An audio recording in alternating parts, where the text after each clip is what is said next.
Hello everyone, welcome to my channel. In this video I'm gonna share some of the activities that I have arranged for practicing categories with my toddler girl.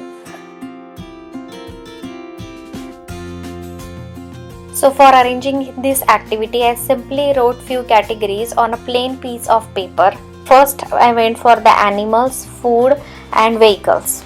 Then I just grabbed 3 empty glass jars and labeled those glass jars with the labels I made.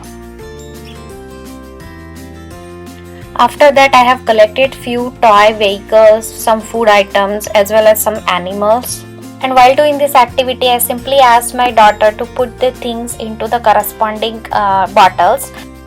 Also, before moving forward, it is important to explain kids what is meant by food. Food includes the item that we eat as well as the vehicles that we see on the road that takes us from one place to another, that helps us for transportation, as well as the animals that we see in the zoos as well as in the books. This type of explanation is very essential before starting this activity with your kids, because it will give them little bit idea what is expected from them while doing this activity.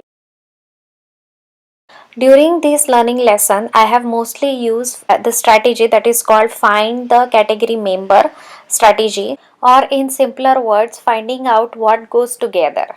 While dividing different things and objects into different categories, kids have to understand, recognize, and then divide things into different categories. And this process requires a lot of thinking, decision making, inference making, and that's why it is very important to teach kids how to divide different things into different categories. Research also demonstrated that categorization is important in language development and vocabulary developments, because it provides a systematic way to receive information as well as store that information and describe that information. Therefore, doing and arranging some activities so that kids can categorize different things is a great way of vocabulary development. Next activity I have arranged in a shape category, and for in this category I went for the circle, square and rectangular shapes. Again, I wrote these categories on the piece of paper and put those paper on the same bottles.